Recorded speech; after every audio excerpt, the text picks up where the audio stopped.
nakapilang ang paghuhugutan ng lakas ni Tatay Pording ngayong umaga.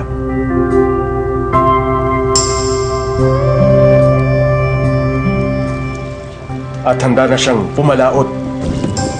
Pero wala siyang bangka. Ang kanyang gamit sa pagtawid sa dagat, isang timbulan.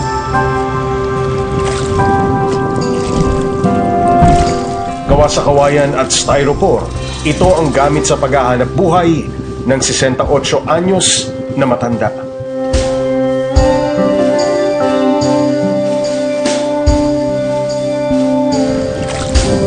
Gawa naman sa tire-tirang plywood ang kanyang sagwan. Sa mga retasong gamit na ito, nakasalalay pati ang buhay ni Tatay Pording.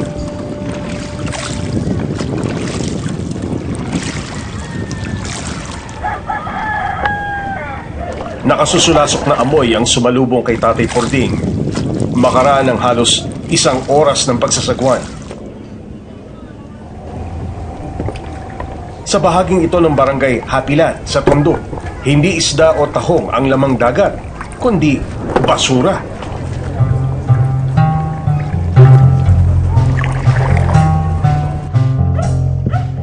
Ang mga basura na kung saan-saan ang galing, dito lahat bumabagsak. Kapilang na ang mga dumi mula sa ilang kabahayan ng barangay. Pero hindi ito alintana ni Tatay Pording. Pangingisda at paninisid ng tahong ang dati niyang hanap buhay. Pero ngayong araw, hindi isda o tahong ang sadya niya, kundi isang kakaibang yamang dagat kung ituring ng mga tulad ni Tatay Pording.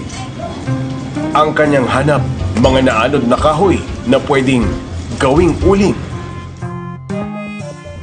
Kasi dito ang anod ng basura. Dito ang ipon, pati kahoy. Kung doon naman, pwede umaga, medyo ng alas 5, alas 4, makauna ka. Kapag mahuli ka na doon, wala, magsisinod ka na. Dito ka na talaga, medyo lumalayo ka na. Oo, naghahanap naman ako ng pisto na hindi maabutan.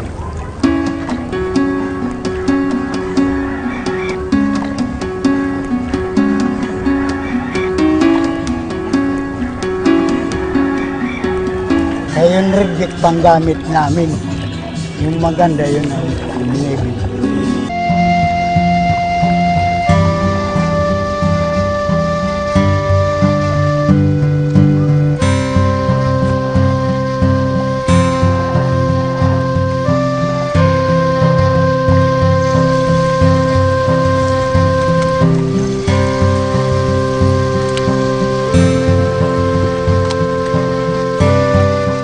Bibilad lang muna. Tapos dadagdagan pa buka. Bukas na hapon tuyo na ito.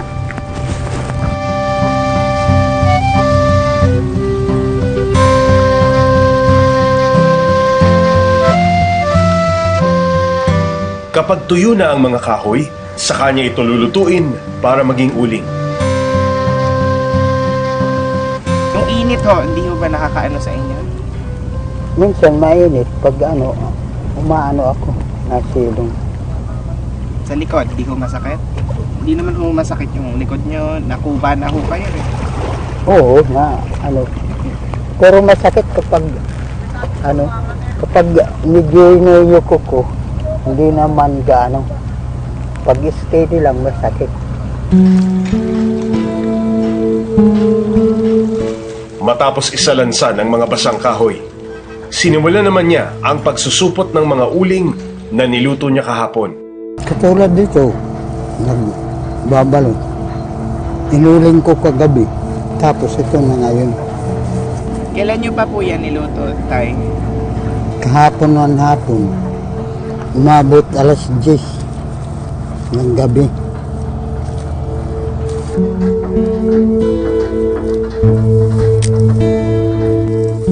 Ang isang drum ng nalutong uling, produkto ng 5 araw na pangangalap ng kahoy sa dagat ng basura. Mahigit 2 dekada na sa ganitong hanap buhay si Tatay Pording. Kaya naman, parang baliwala na sa kanya ang usok at alikabok sa paligid kahit pa masakit ito sa mata at baga. Mas importante raw ang kanyang kikitain. Tay, kadalasan ilan ang laman po ng isang sako? 20, may 18, may 16. Yung isang sako tayo, magkano nabibenta? Kapag 20, naabot ko ang 60. Pag 16,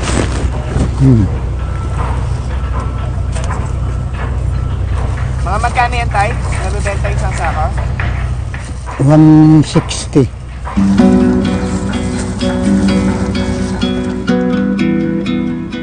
Dahil sa pagkahapo, nagpahinga saglit si Tatay Purding.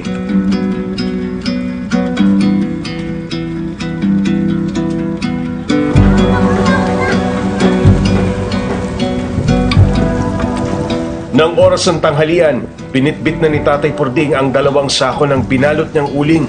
Ako na lang ang namamahala dito sa bahay kasi siya doon naman eh.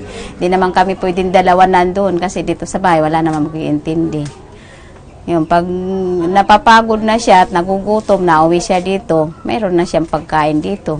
Dito lang, pag minsan may ano dito papabalat ng bawang, kumukuha ako, nagbabalat ako, tagsansa ako. Ngayon kung may nagpapalinis ng tahong, naglilinis ako ng tahong. Yun lang ang ginagawa ko dito, maglaba, magluto. Dati ring maninisid ng tahong si Nanay Mila, pero sa edad na 73, malabo na ang kanyang mga mata, kaya nahinto na siya sa ganung hanap buhay. Di pa yung anak ko nasa Batangas na may pamilya na, yun tumutulong yan para hindi naman nakakaawa yung tirahan namin. Yun, at saka yung bunso ko na yun na binabae, yun ang sumusuporta sa aming pangangailangan. Tumutulong naman sila sa amin. Ito nga bahay nga pinagawa, sila naman yan magkakapatid. Ilang beses na rin daw nilang pinatigil si Tatay Purding sa pangangahoy. Pero porsigido raw ang matanda. Kasama kasi nila sa bahay ang kanilang mga anak at mga apo. Naawa kami dahil kayon nga sinasabi ko, sinisisi ko rin siya dahil sinabi ko sa kanya, dapat nga, di ba, sabi ko, pinag-usapan na natin, tumigil ka na ito nga pagpipinangahoy. Kasi delikado, katulad niyan, nandun siya sa laot, ano naman magagawa namin kung nandito kami sa tabi? Di namin siya matutulungan. Pagdating sa kanyang pwesto, agad siyang nanguha ng kahoy sa mga lumulutang na basura. Mukhang swerte na naman si Tatay Purding ngayong araw. Sa edad niya, hindi kayo nahihirapan magkalutang-lutang at magkumuha ng kahoy? Hindi, parang ano nga sa katawan ko, exercise. Di naman sobrang mabilis nga trabaho ko. Ang importante lang talaga, hinahanap ko ng katawan ko yung may magagawa ako sa loob ng isang araw. Hindi naman pa sa nga trabaho sobra. Kaya pagka ng tanghali, nagpapahinga ako hanggat alas 3, alas 4. Pag alas 4 malilim na, yun iniipon ko na. Sinisibak, pinuputol, tapos medyo marami na, yan ginagatong ko. Yung maigsing biyahe ni Tatay, marami na siyang napupulot na pwedeng gulungan. Gaya niyan, ilang minuto lang, 30 minuto hanggang 1 oras, marami na siyang napupulot na pwedeng gamitin para gawing uling. Hindi kayo nagkakasakit? Nakakaramdam ako ng sakit ng ulo. Pag hinihiga ko yan. Pag ko, parang pinapawisan ako, init na yung katawan ko. Nawawala. Kulang daw ang kinikita ng kanyang anak sa trabaho nito, kaya tumutulong na lamang siya sa pagtataguyod ng kanyang mga apo. Tiyaga lang. Wala namang pagkakitaan kung ako ng ibang trabaho, kung lalo mag-i-standby, lalo mahihirapan kay di man makakayanan mga anak.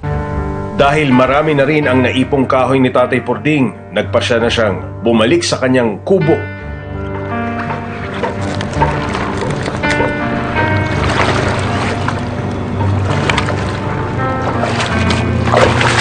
Aabutin mo lahat. Makakay tayo. Oh, dito na. Saan mo dadalhin? Dyan mo na, oh. Hindi na maabot ang tubig yan. Tapos papatuyuin ho yan, di ba? Iba't ibang klase ng kahoy ito.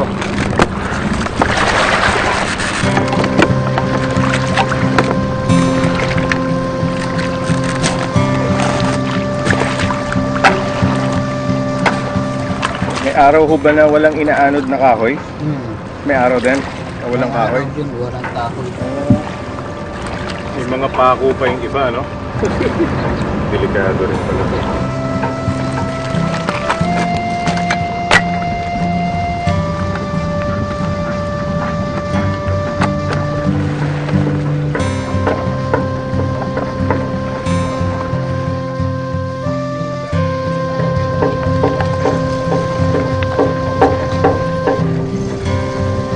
Dito sa ginagawang proseso ng pag-uuling ni Tatay Purding, walang nasasayang na kahoy. Nakikita ko mga reta-retaso ito, nung siguro mga nasirang bahay, na inanod. Ultimo yung kaliit-litang piraso ng kahoy na gagamit. Diba, Tay? Oo. Walang nasasayang, no? Kay yung sa nagbabarbecue, na Oo. bili rin ng durog. Durog, no? Maglili. Mas gusto na yung durog talaga. Oo, maglili. Kaya kahit kaliit-litang kahoy nagagamit na mapakinabangan. Ang pagpapatuyo, inaabot ng kalahating araw, isang buong araw bago tuluyang lutuin, gawing uling. 8 pesos ang benta sa bawat supot ng uling. May lamang 20 peraso ang isang sako. Kaya ang 2 sakong uling ni Tatay Purding na ibenta namin ng 320 pesos. 300 piso para sa isang linggong pagod at pagsuong sa peligro. Ilang kilong bigas? Ha? Dalawa? Dalawang ano? So, 80. Ano yung bibilin mo pa? Bigas lang siya ka? Ano pa? Oh.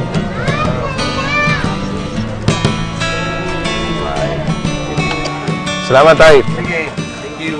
Okay. Ang natira sa kanyang kita, ibibigay niya sa kanyang misis.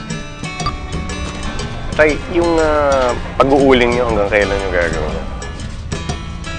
Hanggat hindi ko maiwasan ito, hanggat sa kaya ko pa gumalaw. Yun ang ano ko. Mapuno man raw ng basura at harangan ng malalaking alon ang buhay ni Tatay Purding. Patuloy raw siyang magsasagwan at hindi pa dadaig sa mga pagtaob na maaari niyang harapin sa dagat ng kanyang buhay.